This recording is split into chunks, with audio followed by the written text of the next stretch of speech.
বিশ্ব ব্রহ্মাণ্ডে ততদিন জীবের জন্য আর কেউ খাদ্যে পারে না, রাধে রাধে। শুধু জীবের জন্য। বাবা কথা বলো না, দাদা একটু সামনে আসো, একটু সামনে আসো, তারা জায়গা দাও, জায়গা দাও। তাহলে উত্তর পাশে, সুনামগঞ্জের উত্তর পাশে কৈলাসপতি, দক্ষিণ দিকে যদি তাকাই খুলনা জেলায় বরুণ গ্রামে হাবিবুল্লাহর পালিত সন্তান যার নাম ছিল হারিস, সে তো হারিস নয়, সে স্বয়ং ব্রহ্মা, কলির যুগে হরিদাসে জন্ম নিয়েছে আমাদের বাংলাদেশে। তাই আমি মহাপ্রভুর গেয়ে নিচ্ছি একটি গান, তারপরে হবে অত্যন্ত প্রভুর পদের সমাধান। হরিপাল সবার কাছে বিনীত হরিনাম সংকীর্তনে বসে চুপ করে নীরবতার মাধ্যমে বসতে হয়। আপনারা ভক্ত বলেই তো সামনে আসছেন, সবাই কি ভগবানের প্রথম সারিতে স্থান পায়? তোমরা যে সামনে বসছো এটা প্রথম সারি, ওখানে সবাই স্থান পায় না। এবার মহাপ্রভু দিয়েছে আপনাদেরকে অধিকার, কিন্তু কথা বললে তো আপনি উন্নতনী করতে জানেন তো, উন্নতনী করতে জানেন তো, বা কণ্ঠ তো পরিষ্কার, এটাই তবে হরিবাল। আচ্ছা আচ্ছা ভালো ভালো ভালো, তুই ভক্ত মানুষ। উন্নতনীটা কয়েক করে হয়? 7, 5, 12। কোন ক্লাসে পড়তেছ? কয়েক করে হচ্ছে ওটা বলছি, কয়বার দিবেন সেটা আপনার বিষয়। বললো ধ্বনিটা কয়েক করে হয়, তোমরা তো স্টুডেন্ট মনে হয় 5টা। বাবা তোমার প্রাণ জানি। আচ্ছা আমার এই মাসিমার সাথে তোমরা কি একমত? একমত, তাহলে বলো তোমার কণ্ঠ ভালো আছে, জানেন না? তুমি জানো, তুমি জানো লেখাপড়া করছো তো, তাহলে জানবেন না কেন? যদি তোমরা সত্যি স্কুলে পড়াশোনা করো তাহলে কত অক্ষরে উলুধ্বনিটা হয় এটা আপনারা জানবেন না? এটা নিজে তো সংখ্যাটা যোগ করে নেন না। উলুধ্বনিটা এই ধ্বনি তো নারী ছাড়া আস্তে আস্তে আস্তে একমাত্র সনাতন ধর্মের মানুষ ছাড়া এই উলুধ্বনি আর কোন ধর্মের লোকে সম্ভব না। কি বাবা? এটা একমাত্র সনাতন সত্য। সনাতন মানে কি? সত্য সনাতন, চিরন্তন সত্য। কেমন সত্য? অনন্তকালে বর্তমান। অনন্তকাল ছিল, বর্তমানে আছে। আমার কথা শোনো তোমরা, অনন্তকাল ছিল এই ধর্ম, বর্তমানে আছে, ভবিষ্যতে থাকবে। আরেকটা কথা আপনাদের নিবেদন করে যাই, আমি আগামীতে আসতে পারবো কিনা জানি না। তোমাদের বন্ধু বান্ধব বান্ধবী যারা আছে সকলকে একটা কথাই বলবেন, এই যুগে যে যে ধর্ম নিয়েছেন, স্কুলে গেলে তো একজন ইসলাম ধর্মেরও বান্ধবী হইতে পারে, একজন খ্রিস্টান হতে পারে, তাই তো? সনাতন বলো, ইসলাম ধর্ম বলো, খ্রিস্টান ধর্ম বলো, জৈন ধর্ম বলো, যে কোনো ধর্মের যদি কোনো বান্ধবী বা কোনো বন্ধু থাকে, সকলকে একটা কথাই বলবে, যদি তার মনটা একটু বিচলিত হয়ে যায় তাকে বলবে তুমি স্থির হয়ে আত্মহত্যা করে তুমি ব্রহ্ম হত্যার পাতকী হইও না। 1 নম্বর। 2 নম্বরে বলবেন আপনারা, কোন মানুষ ইসলাম ধর্ম হোক, সনাতন ধর্ম হোক, খ্রিস্টান ধর্ম হোক, বৌদ্ধ ধর্ম হোক, জৈন ধর্ম হোক, কোন মানুষ যেন তার নিজ ধর্ম ত্যাগ না করে। এটা আমার প্রথম নিবেদন। বলছে তুমি নিজ ধর্ম ত্যাগ করার আগে পৃথিবী ত্যাগ করা তোমার উত্তম।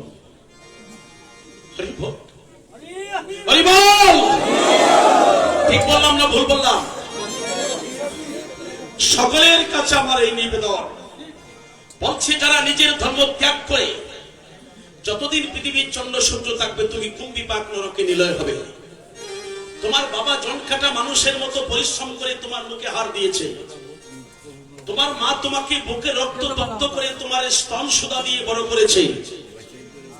মা বাবা সন্তানকে কখনো কুপুত্র বলে গালি দেয় না, এটা আশীর্বাদ হয়ে যায়।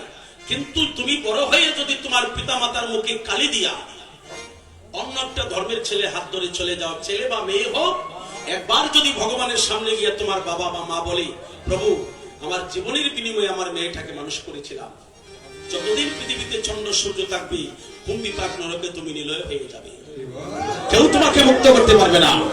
যদি একবার বলে যে আমার জীবনের বিনিময়ে মেয়েটাকে মানুষ করেছিলাম, আমার ছেলেটাকে মানুষ করেছিলাম, আজ আমার মুখে কালি দিয়ে, আমার মুখে কালি দিয়ে আমার সন্তানটা চলে গেল,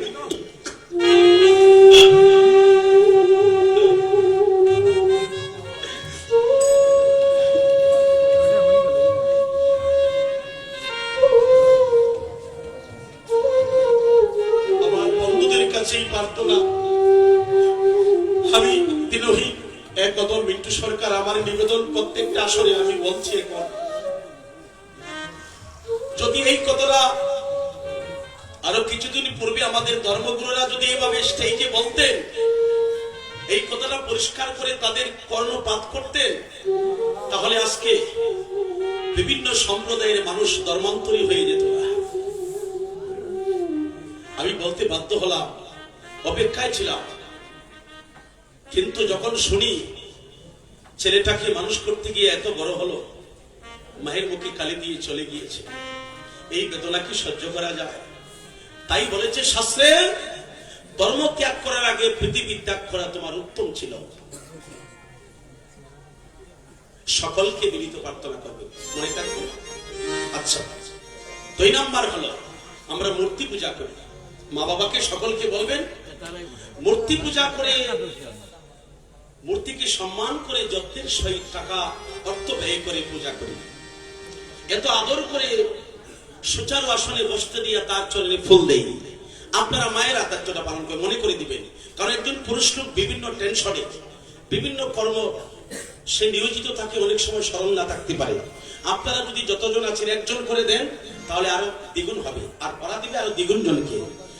মূর্তি পূজা করেন ভালো কথা, কিন্তু পূজার শেষে কোন মূর্তিকে রাস্তায় দাঁড় করে রাখা যাবে না, এটা আমার নিবেদন। কারণ হলো কি, এত যত্নের সহিত মূর্তিকে পূজা দিয়ে সুচারু আসনে বসতে দিয়া লক্ষ টাকা খরচ করে যখন পরে হিজল গাছ বট গাছের তলায় রাস্তায় দাঁড় করে ফেলে দেন, বিভিন্ন ধর্মের লোকজন ওই মূর্তিকে দেখে তারা তিরস্কার করে।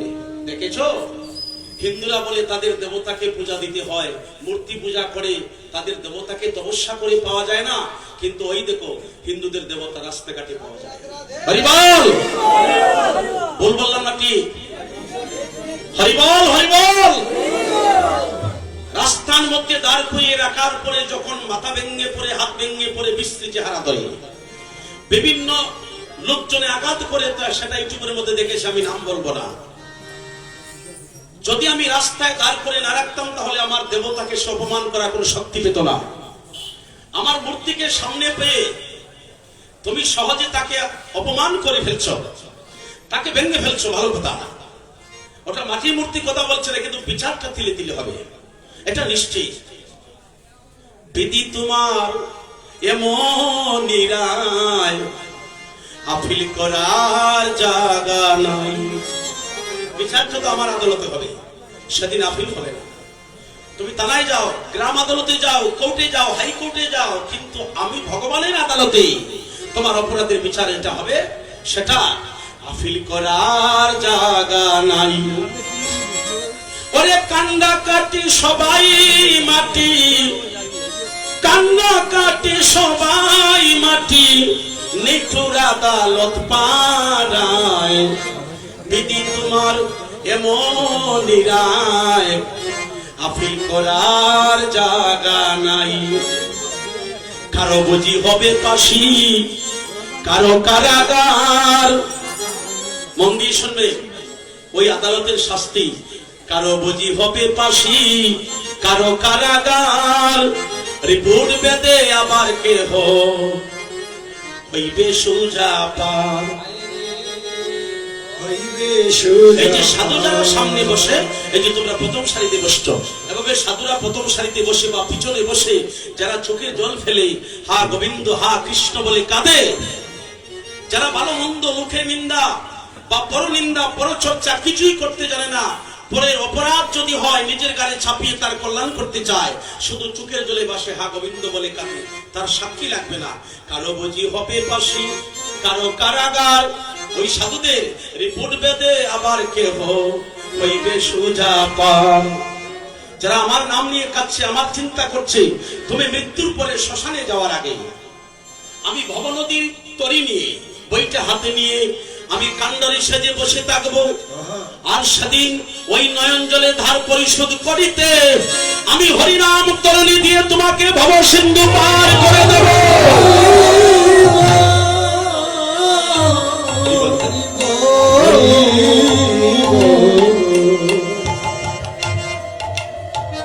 জানি তাই।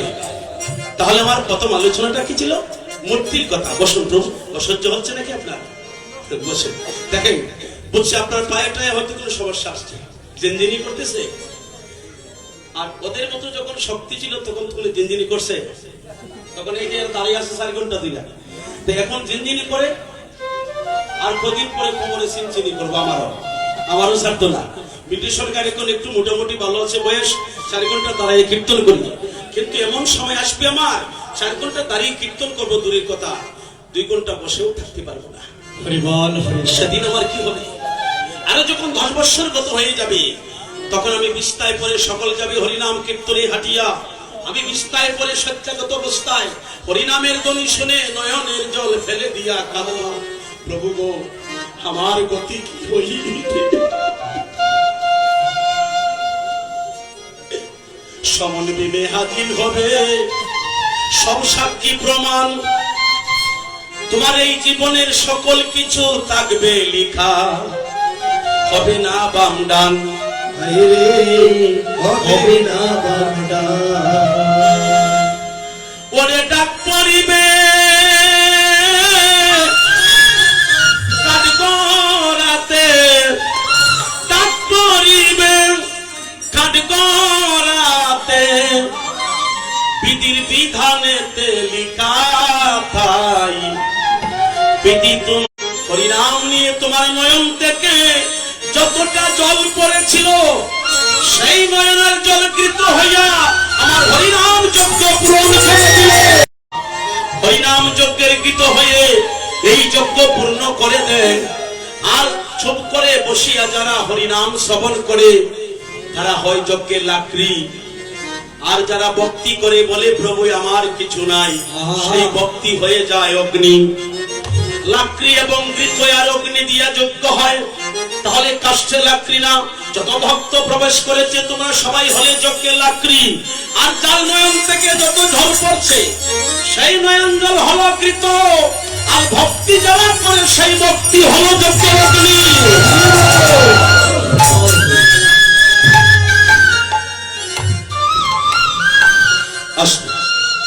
আমি এক এক করে সব মনে আছে, তোমাদের উন্নতনিটা শেষ করি নাই, মনে আছে আমার। আমি বলবো আসতে ওই জায়গায়। আমি সহজ সরল মানুষ, একদম সহজ ভাষায় কথা বলি। আমি এত কঠিন মানুষ না, এত কঠিন করে বলতে পারবো। আচ্ছা, উন্নতনিটা একটু পরে আসতেছে। মূর্তির কথাটা বলেছিলাম, তাই তো? ধর্মান্তরটা তো হয়ে গেছে, এটা সবাই বলবে। এখন আমি এই সীমা সম্মানে বলে গেলাম, মিন্টু সরকার বলছে মূর্তিকে রাস্তায় রাখা যাবে না। কোথায় রাখবেন?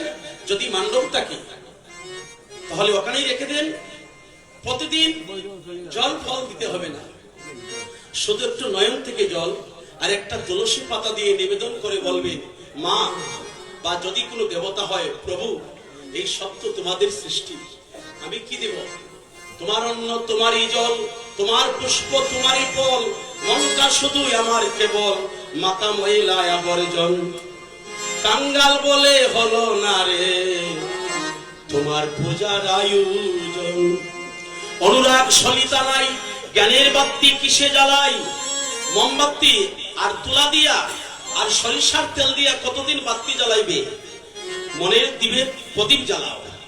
অনুরাগ সলিতা নাই, জ্ঞানের বাতি কিসে জ্বালাই? করেতে বিবাদী সদায় দরতে নাহি যায় কখন। এই যে 6টা শত্রু, ওরা দিচ্ছে না, তাহলে তুমি মণ্ডপে রেখে দাও শুধু জল আর তুলসী পাতা, তা তো পয়সা লাগে না, সবার বাড়িতে তো রোপণ করতে পারে। এখন যার মণ্ডপ নাই, অনেক আছে মণ্ডপ করতাম, কয় না যে মণ্ডপ নাই, যার ঠান্ডব নাই তার। আমার মণ্ডপ নাই, ঠান্ডব নাই, আর মণ্ডপ যার ঠান্ডব তার। সকালে ঘুমতে দরজা খুলতে হইবে, মণ্ডপটা মুছতে হবে, একটু জল তুলসিত দিতে হবে। এই বয়ে অনেকে করে না। তাহলে যদি মণ্ডপ না থাকে, মিন্টু সরকার বলেছে রাস্তায় রাখা যাবে না, তাহলে এই মূর্তি কোথায় রাখবো? আমার তো মণ্ডপ নাই, আমি রাস্তায় রাখতে পারবো না। কারণ বিভিন্ন ধর্মের লোকজন দেখে তিরস্কার করে যে হিন্দুদের দেবতা রাস্তাঘাটে পাওয়া যায়। এই তিরস্কার থেকে মুক্ত হতে হলে আমি কোথায় রাখবো? আমার মণ্ডপ নাই, মণ্ডপে রাখা যাবে না, ঘরও রাখা যাবে না, রাস্তায় দাঁড় করে রাখা যাবে না। তাহলে আমি কি করব? পূজার শেষে ব্রাহ্মণের দ্বারা যত্নের সহিত তাকে বিদায় দিয়ে সযত্নে আবার গঙ্গার জলে ভাসিয়ে দেন। রাধে ঠিক বললাম না ভুল বললাম? যখন গঙ্গার জলে ভাসিয়ে দিবে তখন আর কোন লোকে আমার দেবতাকে দেখে তিরস্কার করতে পারবে? যা দেখেছি মনোবেতা হয়। এটা পুরোহিত মশাইয়ের আগে বলার কথা। উনি পূজার পরে বলে যায় না কেন দেবতাকে রাস্তায় রেখো না? আর কিছু সুবিধাবাদী লোক আছে, মাটির মূর্তি তো কথা বলে না, ওরা তো আমাদের মানুষের মতো না। ওদিকে আমার একটা তারপর আমি দুইটা দেবো, ওরা তো ওইরকম না। ওরকম হলে তো আর দেবতা নাম থাকবে না, ভগবান থাকবে না। ওনার বিচারটা হবে তিলে তিলে। কিন্তু তার আগে তো তার অপমান করে ফেলছো। এখন মাটির মূর্তিকে অপমান করছো, ভালো কথা, ওরে ভেঙে ফেলছো। আমি মূর্তি পূজা করি বলে, তাই তো? আমি তো সূর্য পূজা করি, করি না? সনাতন ধর্মের প্রত্যেক মানুষের সকালের প্রথম পূজা হলো সূর্য প্রণাম। এবং এই মাঘ মাসে 1 তারিখে শ্রী পঞ্চমীর পরে না আগে হচ্ছে সোজাই মূর্ত করে তারা সূর্য পূজা করবে, করবে না? এটা হয়তো। তাহলে তুমি যে মাটির মূর্তিটা ভেঙে দিলে, ওরে সহজ সরল পেয়ে ও কথা বলে না, আমি তো সূর্য পূজাও করি, যাও আমার সূর্যকে ভেঙে ফেলো, দেখি তোমার কত ক্ষমতা। যাও সূর্যের কাছে যাও, আমি মূর্তি পূজা করি, মূর্তিকে ভেঙে দিয়েছো, আমি সূর্য পূজা করি, যাও সূর্যকে ভাঙো। আছে এমন কোন লোক? পারবে না। তাহলে তুমি সুবিধাবাদী লোক। একটা কথা আছে না আঞ্চলিক ভাষায়, এই যে কি কয়, নরম নরম মাটি, হ্যাঁ, সহজ হয়ে করতে সপ্তরের কাছে যাও, যাও সূর্যকে ভাঙো। একটা, আমি তো গঙ্গা পূজা করি, পারেন না আপনারা? তাহলে যাও গঙ্গার নদীর জল শুকিয়ে দাও, দেখি কত ক্ষমতা। তাহলে এরা স্বার্থবাদী মানুষ, এরা সুবিধাবাদী লোক। এই জন্যই আমরা ওটা থেকে বাঁচতে হলে কি করতে হবে? নিজে সচেতন হতে হবে। নিজে সচেতন না হওয়া পর্যন্ত এই তিরস্কার থেকে আমরা মুক্তি পাব। তাহলে মূর্তির কথা শেষ করলাম। আরেকটা কথা বলি, প্রত্যেক জায়গায় কীর্তন হলে সৌন্দর্য করার জন্য এগুলো কি হইতেছে? ঘটনাটা কি? আপনারা এখন আইছেন, চুপ করে বসে পড়ুন, কথা বলবেন না। হরিবল। আর যদি জরুরি আলাপ থাকে তাহলে গিটের বাইরে যান, হরিবল শেষ করে আবার আসবেন। জয়নিতাই। আচ্ছা, তাহলে আমার কথাটা কি ছিল? মানুষকে কীর্তনে গিয়ে নিমন্ত্রণ দেওয়া হয়। ক্যালেন্ডারের মধ্যে রাধা গোবিন্দের ছবি দেওয়া আছে। আমার নিজের চোখে দেখেছি বন্ধুরা, কি বলবো, দুঃখ হয়। যে মহাপ্রভুকে মন্দিরে পূজা করতেছি, যে রাধারানী মন্দিরে থাকলে ভগবান হয়, আর ক্যালেন্ডারে দিলে কি ভগবানের দাম কমে যায়। আমি নিজের চোখে দেখেছি, সবার হাতে যখন নিমন্ত্রণ বেটে বেটে দেয়, তখন বাচ্চারা হাতে নেয়। এমনকি বুঝতার মানুষ আছে, ও তারিখটা বললো মাঘ মাসের 22 তারিখে শুভ দিবস, 23 তারিখে কীর্তন বিলাস, 24 তারিখে মহান্ত বিদায়, মহাপ্রসাদ বিতরণ। নিমন্ত্রণটা দিলাম, সকলেই 22 তারিখে উপবিষ্ট হইয়া পদার্পণ করিয়া হরিনাম আস্বাদনের মাধ্যমে মহাপ্রসাদ পাবেন। এই লেখাটা দেখে কীর্তনে কারা কারা? বিদু ছন্দ, মিন্টু ছন্দ, শেফালি আর কপালি, এই 7 জন আছে তো। এই দেখেই ক্যালেন্ডার ওর হাতে দিয়ে দিল, আর যাওয়ার সময় রাস্তায় ফেলে দিল।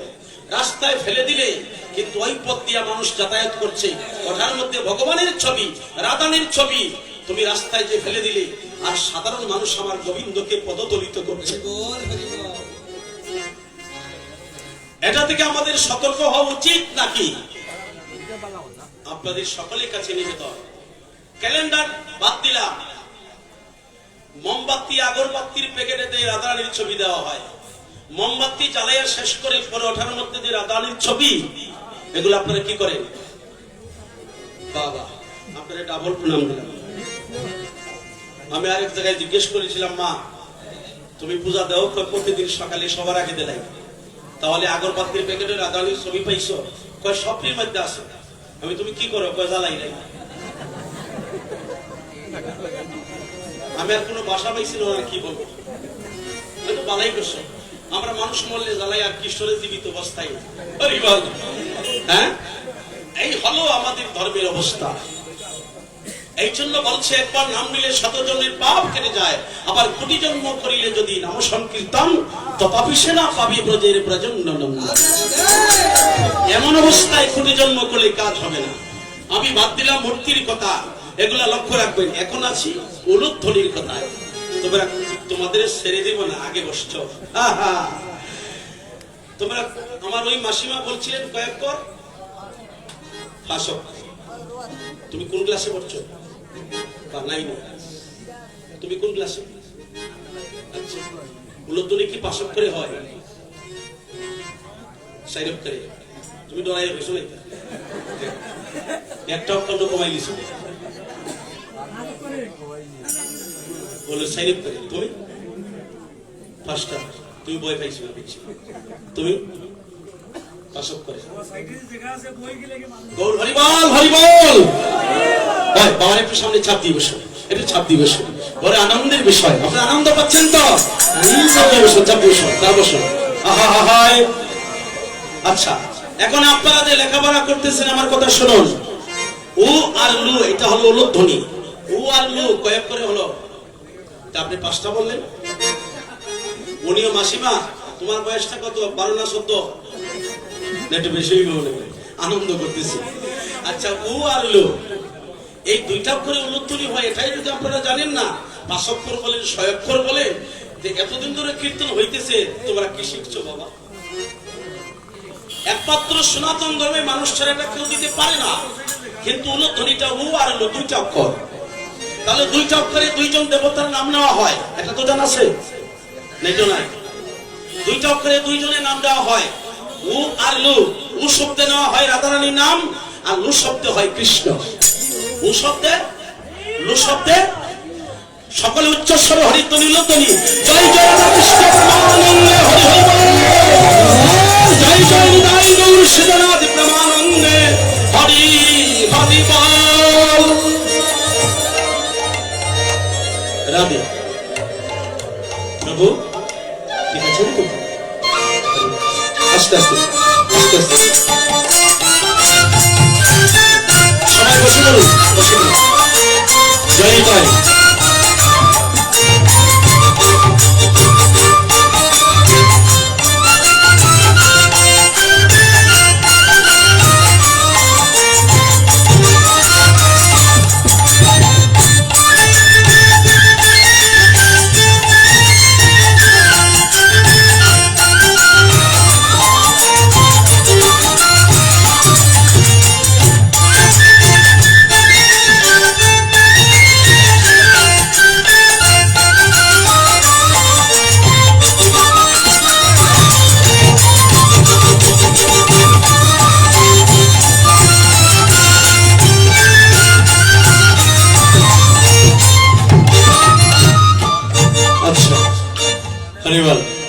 আনন্দ হচ্ছে তো? আচ্ছা আচ্ছা, আনন্দ পেলেই হচ্ছে। এখানে হচ্ছে অনুষ্ঠান, বিশ্বশ্রেণীর জ্ঞানবান মিন্টু সরকারকে আনা হচ্ছে শোনাতে পদাবলী কীর্তন পালা গান। এর মূল উদ্দেশ্য হলো এত অঞ্চলের ভক্ত যারা আসবে প্রত্যেকে যেন একটু আনন্দ পায়। আনন্দ আবার দুই প্রকার, একটা খণ্ডানন্দ আর একটা অখণ্ড পুনরসানন্দ। আমরা চাই অখণ্ড রসানন্দ। সবাই করতালি দিয়ে গেয়ে নিব মহাপ্রভুর একটা গান, তারপর হবে নামযজ্ঞের সমাধান। সবাই করতালি দেবেন, হরিবল। করতালিতে একটা অর্থ আছে। আমরা কার বাড়িতে আছি? হ্যাঁ, মহাপ্রভুর। এটা ভুল কথা, এটা আমি মানতে। মহাপ্রভুর এই বাড়ি না, ওই জায়গায় মহাপ্রভু। কার বাড়িতে? কি মনে তো কার বাড়িতে বইছো তুমি?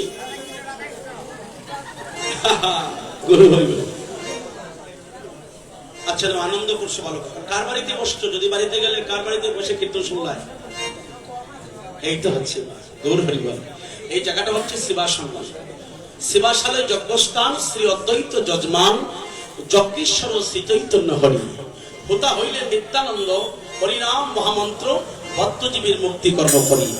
বিশ্বের যে কোনো প্রান্তে, যেমন কালকে অধিবাসে বলেছিলাম, পৃথিবীর যে কোনো প্রান্তে হরিনাম কীর্তন হলে আপনাদের রাজনগর থানার 3 জন মানুষের নাম উচ্চারণ না করলে পৃথিবীর কোনো প্রান্তে হরিনাম কীর্তনে অধিবাস হবে না।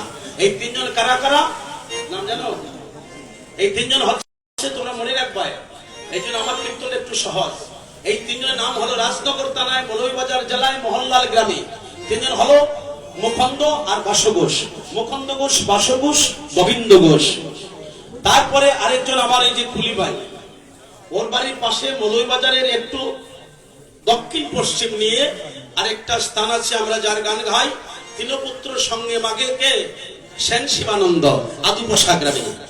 আর হবিগঞ্জ জেলায় মা সচিরানী নিমাইকে কুলে নিয়ে বসে আছে মহাপ্রভুর মামার বাড়ি। খুলনা জেলায় বরুণগামী হবিবুল্লাহর পালিত সন্তান যার নাম হারিস রেখেছিল, সে দাপর যুগের ব্রহ্মা, সে হারিস নয়, এটা মিথ্যা কথা। হারিস হবিবুল্লাহর পালিত সন্তান ছিল, তিনি স্বয়ং ব্রহ্মা। কলিতে হরিদাস হয়ে জন্ম নিয়েছে বাংলাদেশে। উসমানীনগর থানায় গলাবাজার গুপ্তপাড়া ত্রেতা যুগের ভক্ত হনুমান রামচন্দ্রকে প্রণাম করে বলেছিল, প্রভু তোমাকে প্রণাম করে মানুষ বর চায়, আমি তোমার কাছে একটা বর চাইতে চাই। মানুষ ধন চায়, টাকা পয়সা, বিদ্যা বুদ্ধি চায়, কিন্তু বনের পশু বানর সে কোনো ধন চায় নাই, কোনো বিদ্যা চায় নাই, কোনো শক্তিও চায় না। সে বলছে, প্রভু একটা নিবেদন, আমি বানর বংশে জন্ম নিলাম, বানরই আমার মা, বানর বংশে জন্ম নিয়ে আমার সাধন ভজন হলো না, তোমার কাছে এই ভিক্ষা চাই, আমার একটিবার তুমি ওদের মতো মানুষ কুলে জন্ম দাও প্রভু, আমি একটিবার মানব কুলে যেতে চাই, বানর বংশে আর থাকতে চাই না, তোমার যদি করুণা হয় একবার আমারে মানব কুলে ওদের মতো মানুষ কুলে পাঠিয়ে দাও। কে বলেছিল? ভক্ত হনুমান। বলছে, যা তথাস্ত, আমি আশীর্বাদ করলাম, কলির যুগে তুই বাংলার মাটিতে পরম বৈষ্ণব হয়ে জন্ম নিলে। কার বাড়িতে জন্ম নিলে? কোথায়? গলাবাজারের উত্তর পাশে, গলাবাজারের উত্তর পাশে উসমানীনগর থানা গুপ্তপাড়া, এই পাড়াতে ত্রেতা যুগের হনুমান। ওই দেখেন যারা অনুরাগ আছে কত দূর থেকে আসছে, এখান থেকে অনেক টাকার ভাড়া চলে আসছে। আবার কেউ পাশের বাড়িতেও কমলগাঁও দিয়ে ঘুমাইতেছে, আসলে এরকম। হরিবল হরিবল, এটাই বড় দুর্ভাগ্য। নির্জনে কৃষ্ণ ভজন এমন সুযোগ হারিয়ে যারা কমলগাঁও দিয়ে ঘুমাচ্ছে, সে জানে না নদীর স্রোতের মতো, নদীর স্রোত গুলা যখন হয়, জোয়ার আসে, সমস্ত নদীর জল ভাটির দিকে গিয়া সাগরে দাবিত হয়। সাগর থেকে যে জলটা যায় আর ফিরে আসে না, কিন্তু সে ভাবতেছে না আমি যে জন্ম নিয়েছি সাগরের জলের মতো, নদীর জলের মতো, যতটা সেকেন্ড, যতটা সময় যাচ্ছে আমার জীবনের হিসাবের খাতা থেকে তিলে তিলে আমার গোনার দিন কমতেছে। যে দিনগুলো আমার চলে যাচ্ছে সেই দিন আর ফিরে আসবে না। আবার যারা সচেতন মানুষ তারা চুপ করে অনেক টাকা গাড়ি ভাড়া দিয়ে কীর্তন শুনতে ছাতক পাখির মতো প্রতিজ্ঞায় বসে থাকে, তারাই হচ্ছে সচেতন মানব এবং প্রকৃত বৈষ্ণব। যাই হোক, বলেছিলাম গলাবাজারের উত্তর পাশে উসমানীনগর থানা গুপ্তপাড়া ত্রেতা যুগের হনুমান জন্ম নিয়েছে, নাম তার মুরারি গুপ্ত। মহাপ্রভু নবদ্বীপে আবির্ভূত হইয়া প্রথম গিয়েছে তার মামার বাড়িতে বাহুবল থানায় হবিগঞ্জ জেলায়। ওখানে মামার বাড়ি দর্শন করে সাথে ছিলেন নিত্যানন্দ প্রভু। নিত্যানন্দ প্রভুকে নিয়ে যখন শেরপুর গেলেন, ওখানে গিয়ে নিত্যানন্দ দাদাকে বলছে, দাদা ওই উসমানীনগর থানায় একজন পরম বৈষ্ণব আছে, আমার মনে বড় সাপ, এই বৈষ্ণবকে একটু দর্শন করে যাই। বৈষ্ণব দর্শনে কি হয়? কথায় কথা বলে। এই প্রমাণ দিয়েছিলেন কে? আজকে আপনার এখানে যারা আসছে সবাই বৈষ্ণব, আর ওদেরকে দর্শন করছেন, তার ফল কি? ধর্মপুত্র যুধিষ্ঠির মহারাজ দিয়েছিল। ধর্মপুত্র যুধিষ্ঠির মহারাজ কুরুক্ষেত্রের যুদ্ধ শেষ করে উনি ভাবছেন সকল তীর্থ ভ্রমণ করতে যাব, কিন্তু তীর্থ ভ্রমণে যাব তিনি সবকিছু নিয়ে প্রস্তুত হয়ে গেলেন। এমন সময় তার দরজায় এসে একজন ভক্ত উপস্থিত হয়েছে। এই ভক্তকে নাম তার বিদুর। ওই বিদুর যখন তার দরজার সামনে দাঁড়ালো, এই সময় ধর্মপুত্র যুধিষ্ঠির মহারাজ তীর্থ ভ্রমণে যাবে, গঙ্গা স্নান করতে যাবে পবিত্র হওয়ার জন্য। এই সময় যখন বিদুর তার দরজায় এসে দাঁড়ালো, তার সাথে যা প্রস্তুতি ছিল সবকিছু ঘরে রাইখা বিদুরকে সুচার আসনে বসতে দিয়া প্রণাম করে বলছে, কাকা আমার বড় একটা সংকল্প ছিল, আমি সকল তীর্থ ভ্রমণ করতে যাব। তীর্থ ভ্রমণে আমার শরীরের সকল পাপ যাবে, কিন্তু তুমি যখন আসছো আমি আর যাব না, আমি আর তীর্থ ভ্রমণে যাব না। বিদুর বলল, কেন? তোমার এত বড় সংকল্প, তুমি তীর্থ ভ্রমণে যাবে, আমি তোমার বাড়িতে আসতে তুমি যাবে না, তাতে আমি তোমার তীর্থ ভ্রমণে কি ব্যাঘাত সৃষ্টি করলাম? বলছে, না কাকা, আপনি ঘটান নাই। আমি তীর্থ ভ্রমণে যাব, কারণ কুরুক্ষেত্রের যুদ্ধে অনেকে স্বামী হারিয়েছে, অনেকে পুত্র হারিয়েছে, অনেকে পিতা হারিয়েছে। এই যে এত মানুষের মৃত্যু হলো, তাই ভাবছিলাম সকল তীর্থ ভ্রমণ করে আসলে আমার পাপটা কিছু কমবে। এখন আমি চলে যাব, এই সময় তুমি উপস্থিত, এখন আমি তোমাকে দেখে আর আমি তীর্থ ভ্রমণে যাব না। বলছে, কেন বাবা? বিদুর কিন্তু ধর্মপুত্র যুধিষ্ঠির মহারাজের সম্পর্কে আমার কাকা। আচ্ছা, এত অসুবিধা নাই, আপনার এই টাকাটা আমার বৈশ্য সবাই যাবে বিশ্ব সংগ্রাম থেকে, আপনি তো রঘুনন্দন তো না, আপনার টাকাটা যেন সৎ উদ্দেশ্য ব্যয় হয়, আমার জন্য আশীর্বাদটুকু করবেন। গৌর হরি বল, রাধে রাধে। আচ্ছা, এত বড় একটা সংকল্প তার ছিল, কিন্তু পরে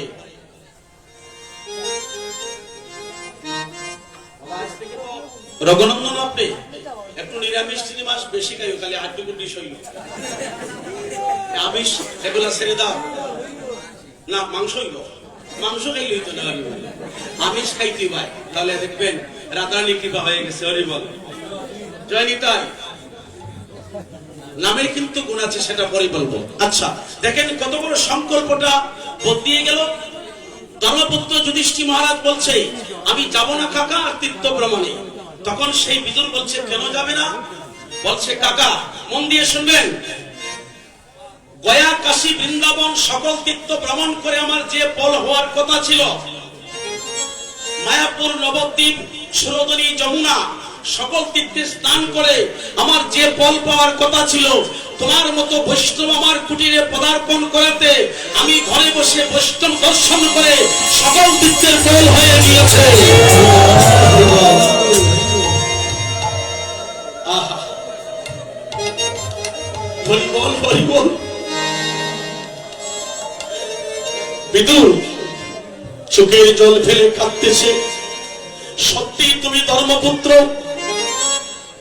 হে ধর্মপুত্র যুধিষ্ঠির মহারাজ, সত্যি তুমি ধর্মের ছেলে, তুমি প্রমাণ করে দিলে যে একজন বৈষ্ণব দর্শন করলে কতটুকু ফল হয়।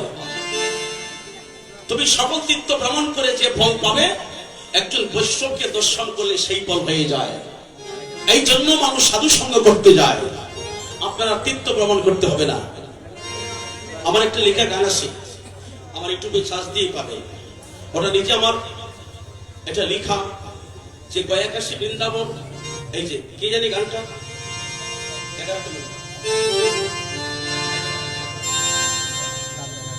হায় হায় আমার আমার কোন তীর্থের নাই প্রয়োজন, কোন তীর্থের নাই প্রয়োজন, আরে গয়া গঙ্গা কাশী মানুষ ভালোবাসি আমি, মানুষ ভালোবাসি। গয়া কাশী শ্রী বৃন্দাবন সকলই তোর মনেরই ভ্রম, গয়া কাশী শ্রী বৃন্দাবন সকলই তোর মনেরই ভ্রম। তুমি করো কাঠি সাধন ভজন, করো কাঠি সাধন ভজন, তারে পাবে ঘরে বসি, মানুষ ভালোবাসি আমি, মানুষ ভালোবাসি। এটা চণ্ডীদাস ঠাকুর বলেছে, মানুষকে প্রণাম করলে সেই প্রণাম ঈশ্বরে মিলে, সকল শাস্ত্রে শুনিতে পাই, সবার উপরে মানুষ সত্য, তার উপরে নাই। স্বামী বিবেকানন্দ একই কথায় দিয়েছে জীবকে আনন্দ, জীবে প্রেম করে যেইজন সেইজন সেবিকে ঈশ্বর। ঠাকুর অনুকূল চন্দ্র বলেছে মানুষ আপন টাকা পর যত পারিস মানুষ দর। বাবা ভব পাগলা বলেছে কোন তীর্থের নাই প্রয়োজন, গয়া গঙ্গা কাশী মানুষ ভালোবাসি আমি, মানুষ ভালোবাসি। যত্র জীব কি তত্র, যত মত তত পথ। মানুষই তো সবকিছু, খাঁটি মানুষকে ভজন করো। এই জন্য আরেকটা কথা লালন বলেছে, মানুষ মানুষ গুরু নিষ্ঠা যা। আচ্ছা এখানটা পরে বলো। এখন আমার কথা হলো কি, তাহলে সেখানে গিয়ে আস্তে আস্তে কি বাবা চলে যাচ্ছ, দেখি ঠান্ডা লাগছে, আচ্ছা ও কোনো সমস্যা হয়েছে মনে, যাও ঘুরাই আসো, যাও। হরিবল হরিবল, হরে কৃষ্ণ। এই পরিবেশটা এবার আগে কৃষ্ণ ভজন করতে হয়, হরিবল, হ্যাঁ তার আগে যা করার করে দেও, এমন হলে আর হবে না। আচ্ছা তাহলে কি হলো, বৈষ্ণব দর্শনে কতটুকু ফল ধর্মপুত্র যুধিষ্ঠির মহারাজ বলে দিয়েছে। ওই গৌর নিতাই দুই ভাই ওই মুরারি গুপ্তর বাড়িতে উসমানীনগর থানায় বাংলাদেশে, এই যে গলাবাজের উত্তর পাশে, আপনারা একদিন দেখতে যাবেন, ইসকনের একজন মহারাজ আমেরিকা থেকে অনেক টাকা খরচ করে ওখানে আসছিলেন, মুরারিগুপ্তর বাড়ি দেখার জন্য। মুরারিগুপ্তকে ত্রেতা যুগের হনুমান, উনি জন্ম নিয়েছে কোথায়? বাংলাদেশে উসমানীনগর থানায়।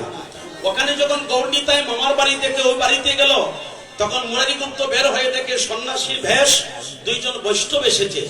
মুরারিগুপ্ত বের হয়ে হাত দিয়ে হাত জোড় করে বলছে, হে প্রভু, তোমরা আমার প্রণাম নেও। দাঁড়িয়ে বলছে কি নমস্কারটা। নিত্যানন্দ প্রভু গৌরহরিকে বলল, গৌরহরি, তুমি যার প্রশংসা করিলে সে তো বড় বৈষ্ণব, কিন্তু সে মাটিতে পড়ে তোমার ভক্তি না দিয়া দাঁড়িয়ে নমস্কার দিল, তার কারণ বলছে তুমি জিজ্ঞেস করো। মুরারিগুপ্তকে বলল, তুমি দাঁড়িয়ে নমস্কার দিলে গৌরহরিকে, তুমি মাটিতে পড়ে ভক্তি দিলে না। সেই দিন মুরারিগুপ্ত হনুমান বলেছিল, প্রভু, আমি একবার যার চরণে মাথাটা সমর্পণ করেছি, এই মাথাটা দ্বিতীয়বার কারো চরণে দিতে পারি না। হরিবল বলে, কার চরণে দিয়েছ? তখন সেই মূল কথাটা বললেন, আমি ত্রেতা যুগে বানর বংশে জন্ম নিয়েছিলাম, বানরই আমার মা, রামচন্দ্র প্রভুর চরণে আমার এই মস্তক দিলাম সপিয়া। ত্রেতা যুগে রামের চরণে আমার মস্তকটা সঁপে দিয়েছিলাম, এই জন্য তোমার চরণে দিতে পারি নাই। আমি কিন্তু ষষ্ঠাঙ্গে প্রণাম করতে জানি, কিন্তু আমার এই মস্তকটা আরেকজনের চরণে সঁপে দেওয়া। তখন গৌরহরি বলল, আরে মুরারি, তোমাকে আমি দিব্য জ্ঞান দান করি, তুমি চেয়ে দেখো, আমিই তো হরি, আমিই তো রাম, আমিই তো কৃষ্ণ, আমিই তো গৌরহরি। যখন সেই রূপ দেখালেন, ষষ্ঠাঙ্গে প্রণাম করিয়া বলছে, প্রভু গো, আমার এই চরণ চারা করিও না। কোটি জন্ম সাধনা করিয়া জয় জয় নিতাই গৌর হরি বল, হরি বল।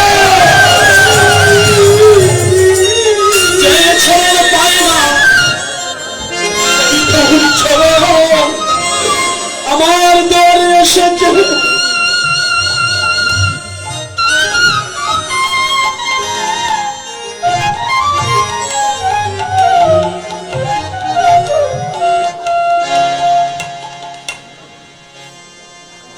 কাতরে নয়নের জল ছেড়ে দিয়া বলছে, গোবিন্দ, তুমি কৃপা করে এসেছো প্রভু, আমার একটা কথা বলে যাও। কতবার ডাক দিলে ভগবান ভক্তের কাছে ধরা দেয়। সেই সময় গৌরহরি বলেছিল, মুরারি, কতবার ডাক দিলে আসামি তা জানি না, তবে এটা জানি, যদি কোনো ভক্ত ভগবানকে ডাকে, ডাকার মতো যদি তার আকুলতা, তার উদারতা প্রকাশ করে একটা ডাক দিতে পারে ভগবানকে, একটাকে ভগবান ভক্তের কাছে ধরা দেয়। গৌরহরি বল। তো হনুমানজির একটা গান গেয়ে নেই, সকলে একটু করে তুলে দিবেন। হনুমানজির একটি গান, হরিবল। আহা,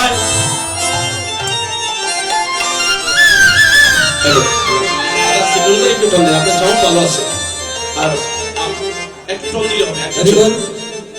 hello hello hello hello hello hello, শুধু টোন। হ্যালো, কে নিচ্ছে রামের গানটা? যেখানে মিলিয়ন টাকা খরচ করে রাম মন্দির হয়েছে, এখানে গিয়েছেন তো অযোধ্যায়। হরিবল, সকলে করে তুলে দিবে। চপে রামের মরা মন্ত্র,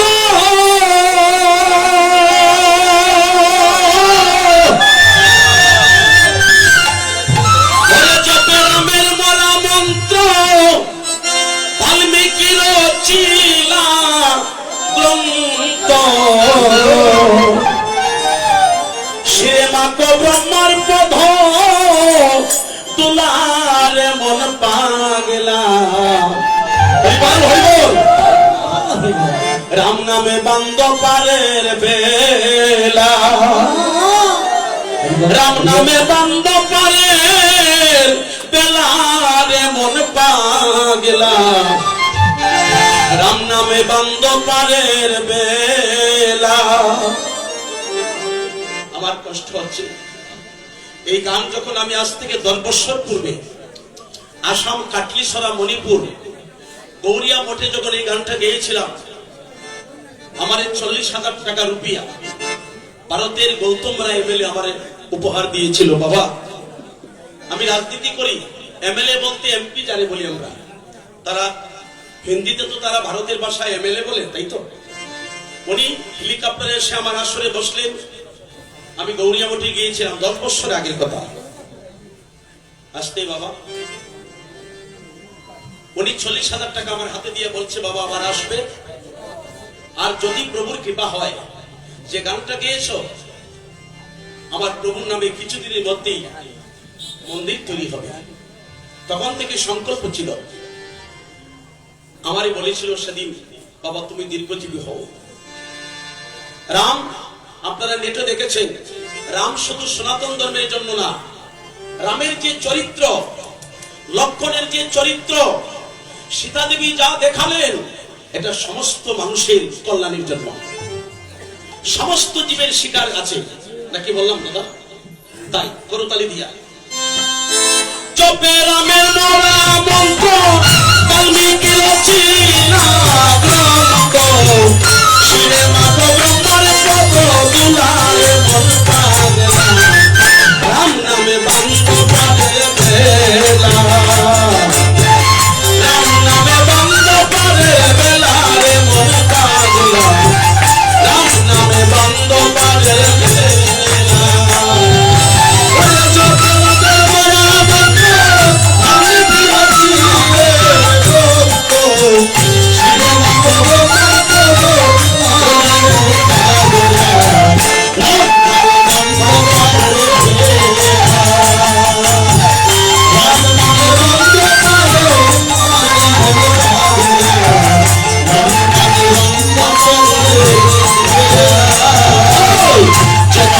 হিতা সীতা নাইরে তাদের মাতা পিতা মিথিলা নগরে বেসেছিলা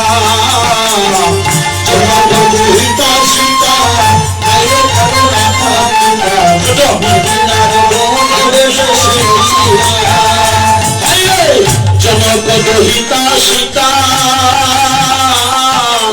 নাইরে তাদের মাতা পিতা মিথিলা নগরে বেসেছিলা হরদম গঙ্গা করে বিয়ে করলেন জানকীরে হরদম গঙ্গা করে বিয়ে করলেন জানকীরে হরদম গঙ্গা করে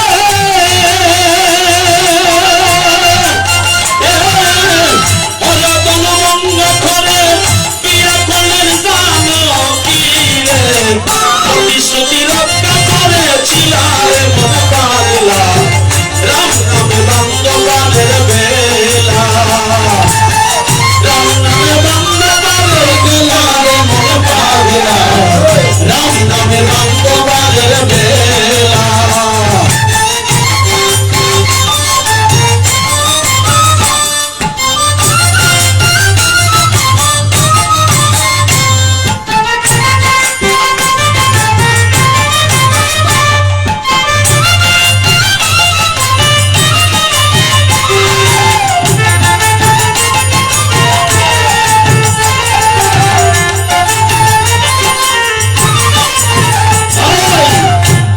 আদেশ করতে পালো গেলেন পঞ্চবটি বন সেবক লক্ষণ সঙ্গে করে নিলাই আদেশ করতে পালো গেলেন পঞ্চবটি বন সেবক লক্ষণ সঙ্গে করে নিলাই আদেশ করতে পালো গেলেন পঞ্চবটি বন সেবক লক্ষণ সঙ্গে করে দিলা রাজমটুক নিয়ে মাতে রাজত্ব চালায় ভারতে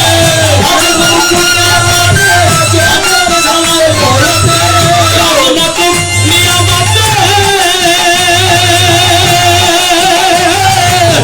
রাজমটুক নিয়ে মাতে রাজত্ব করলো ভারতে অযোধ্যাতে সতের পথ ছিলা রে মন পাগলা রাম নামে বান্ধ প্রাণের বেলা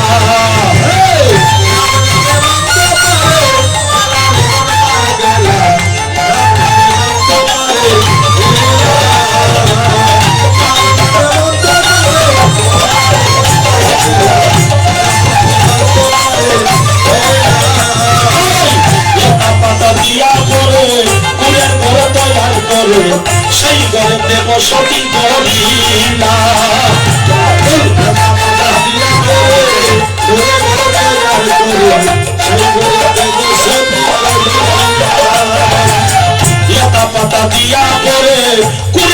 তৈয়ার করে সেই গড়েতে বসতি করিলাম।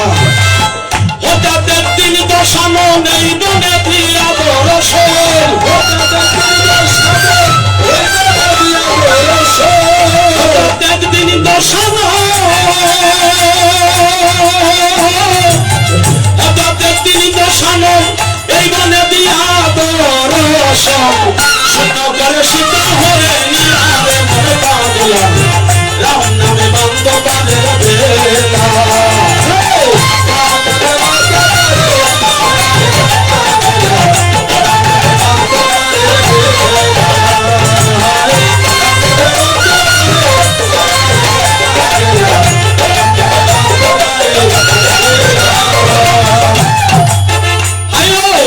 মুসলমানি রক্ষা করে দেখাইল জগতের কত পাপি উদ্ধার করিলা।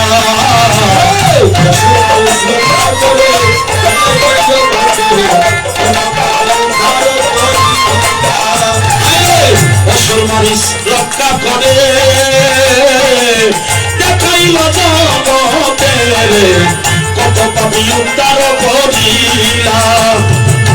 সাধকে ভাবিয়া বলে নামে যে গুণতা দিলে,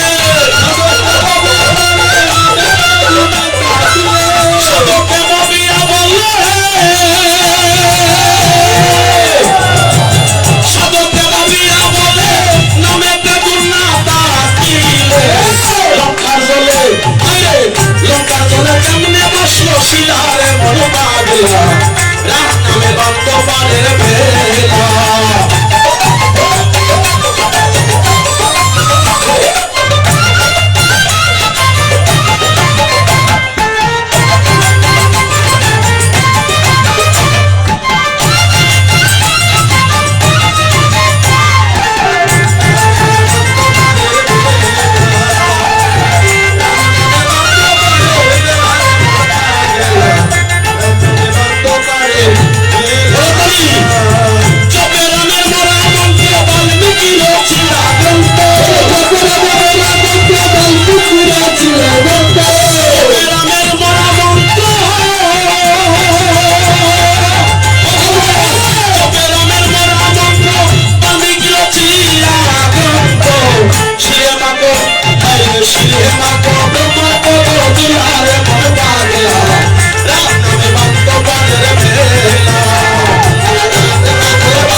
হরিবল হরিবল। আপনি আনন্দ পাচ্ছেন তো? হরিবল গৌর হরিবল। এখানে একটু বিষয়বস্তু আছে, একটা কথা বলতেই হবে আমার। জয়নিতাই, আনন্দটা হচ্ছে অখণ্ড। রাম যদি বনে যায় তার অপরাধ ছিল আমরা মনে করলাম, লক্ষণের তো অপরাধ ছিল না। লক্ষণ কেন বনে গেলেন? সীতা দেবীর তো অপরাধ ছিল না, সীতা কেন বনে গেলেন? আমরা এটা বিচার্য বিষয়, এটা বুঝতে হবে। রাম যেদিন বনে যাবে লক্ষণ দাঁড়িয়ে বলেছিল, দাদা বন্ধুরা আমার মন দিয়ে শুনবেন, তুমি বনে যাবে আমি সিংহাসনে থাকবো, এটা তো আমার ধর্ম হবে না। তুমি বনে গেলে আমার তোমার সেবক হিসাবে তোমার সঙ্গে নিয়ে যাও, আমি তোমার সেবা করতে চাই দাদা। আমি ছোট ভাই হিসাবে তোমার সঙ্গে বনে যাব। তুমি বনে গেলে আমি সিংহাসনে থাকলে আমি সুখ পাবো না দাদা, আমার তুমি নিয়ে যাও। এর একটা গান আছে কি, এই কথাটা যদি আমরা ধরে রাখি, আপনারা বলুন বর্তমান এই জগতের জমি জমা নিয়ে টাকা পয়সা নিয়ে কোন ভাই ভাইয়ের মাথায় বাড়ি দিবে? আমরা কীর্তন শোনারা তখন সফল হব যখন লক্ষণের মতো বড় ভাইকে সম্মান করব। আর যারা আমার মায়ের মতো, আপনারা বসে যারা শিবা সঙ্গে কীর্তন শুনছেন, সীতা দেব কিন্তু রাজার মেয়ে ছিল। আমার পদে বলা আছে, জনক দুহিতা সীতা নাই তাদের মাতা পিতা, মিথিলা নগরে বেসেছিলা, হরদন ভঙ্গ করে বিয়া করলেন জানকীরে, প্রতিশ্রুতি রক্ষা করেছিলাম। একটা কথা আমি বলতে চাই, সীতা দেবী বলেছে আমার স্বামী যদি বনে যায়, আমি যদি রাজপ্রাসাদে থাকি, সিংহাসনে থাকি, আমার ধর্ম হবে না। আমার স্বামীর সুখে আমিও বনে চলে যাব। এটাই কিন্তু সত্য ছিল। সতীকারা যেজন পতি পূজা বিনে কিছু নাহি জানে, পতি পতি সদায় মতি, পতির সেবা করে যাই জনা, সেই তো পরমা সতী। ভাই বল, স্বামীর সেবা করতে হবে। আগে যায় রে শ্রীরামচন্দ্র,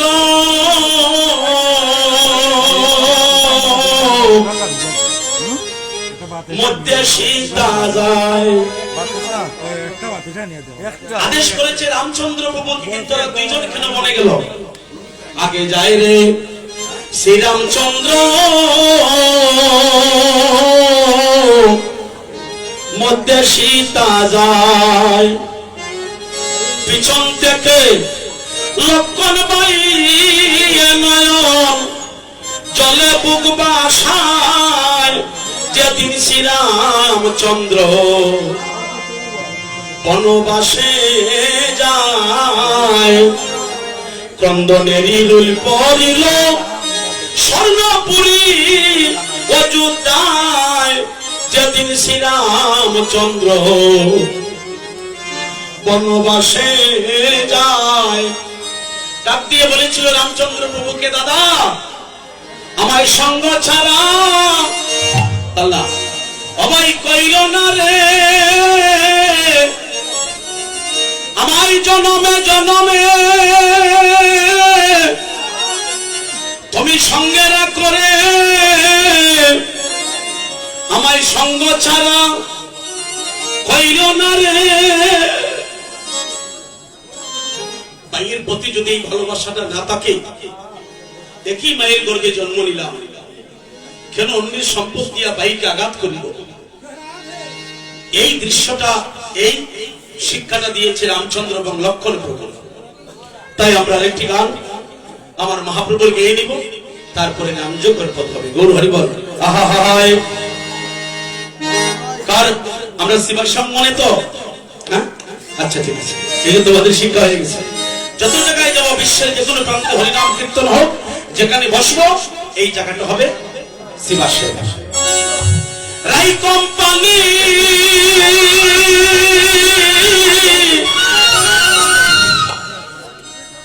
রাই কোম্পানি জংশন হইল। কোথায় হইল?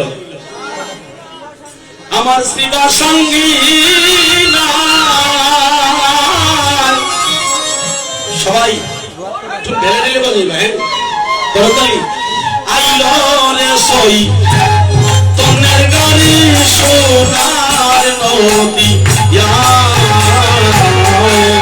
আইল রে সই তনের গাড়ি সোনার নদী।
সুবিধা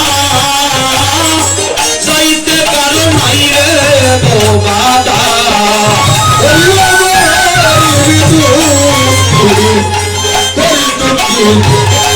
সুবিধা যাইতে কারো নাই রে বাবা গরিব দুঃখী গরিব দুঃখী কি সুবিধা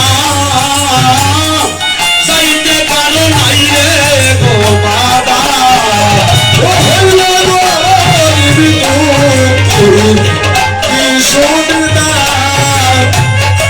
যাইতে কারো নাই গো বাবা দিয়ে ভক্তি না শুনলো কবিতা টিকার পাওয়া যায়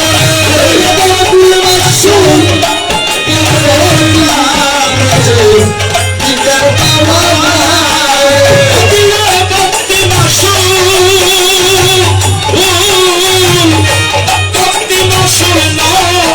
কবিতা টিকেট পাওয়া যায় ভক্তি না ভক্তি না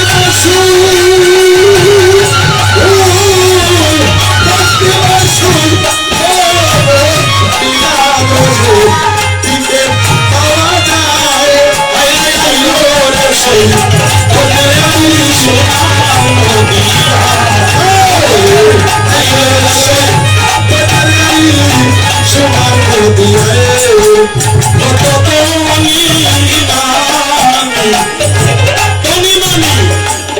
খালি টাকা থাকলে হবে না হরিবল তনি মানি কইরা গতিরে টিকেট সারা যাইতে না পারে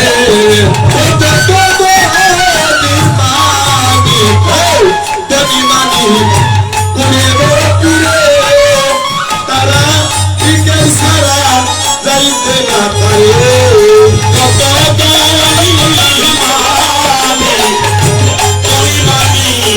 কইরা গতিরে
নিত্য দামে যায় সজনে পাশে বসে সুখে বৈশা নিত্য দামে যায় বসে বসে সুখে বৈশা নিত্য দামে যায় সে নিত্য দামে যায় সে নিত্য দামে যায় সজে পাশে বসে সুখে বৈশা নিত্য দামে যায় বসে বসে সুখে বৈশা নিত্য দামে যায় বলে আইলো রে সাই মনের গাড়ি সোনার দিয়ায় আইলো রে সাই মনের গাড়ি সোনার দিয়ায় সচিনন্দন গৌর হরি কি সচিনন্দন গৌর হরি কি ভক্তর ভগবানের মধুর মিলন কি আনন্দ আনন্দ হরিবল হরিবল।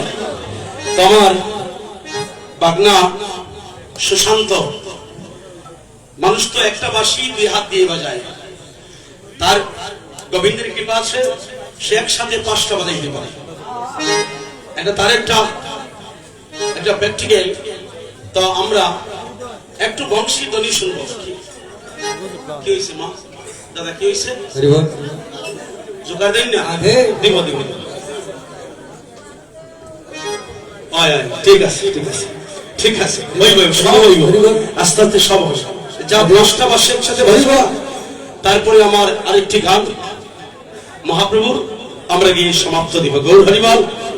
পরবর্তীতে অভিশাপ নিয়ে আসছে আমার এক ছোট ভাই বিদ্যুৎ ছন্দ, আপনারা তার কণ্ঠে শুনবেন। আমরা একটু নীরবতার মাধ্যমে বাসী দলিয়ে শুনি। গৌর হরিবল। এটা তো বৃন্দাবন, বৃন্দাবন হরিবল। রাধে রাধে। এখনো সে বৃন্দাবন ভাসে বাজে রে হরিবল, এখনো বাজে।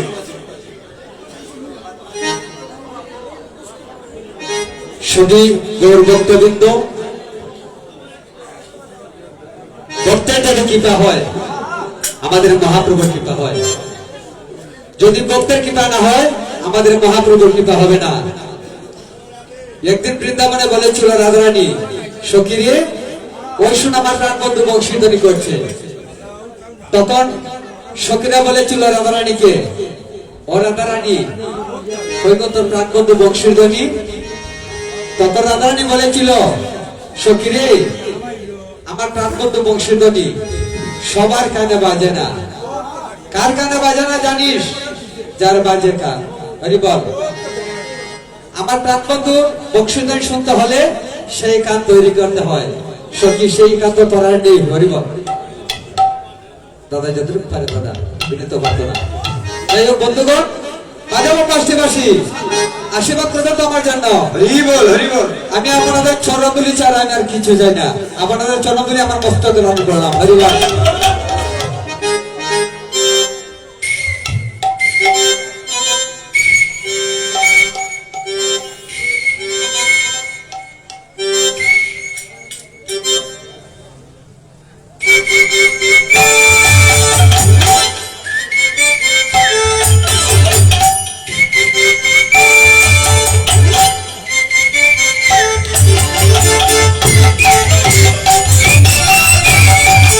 Thank you.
গৌরভক্তবৃন্দের দৃষ্টি আকর্ষণ করে বলছি, অষ্টপ্রহর প্রিয়া প্রিয়া শ্রী রাধা কৃষ্ণের লীলা ও নাম সংকীর্তন মহোৎসব স্থান উত্তর নন্দীউড়া, প্রকাশিত মুসুরিয়া। আগামী 26, 27 এবং 28, ইংরেজিতে 9, 10, 11 আপনারা সবার পদতুলি আমরা চাচ্ছি। গৌরভক্তবৃন্দ আপনাদের পদতুলি দিয়ে আমাদেরকে কৃতজ্ঞ করবেন। আর আমাদের এই মহোৎসবে যারা কীর্তনিয়া, যারা আপনাদেরকে নাম সুদা শোনাবেন, ওনারা হলেন নিত্যানন্দ পদাবলী সংঘ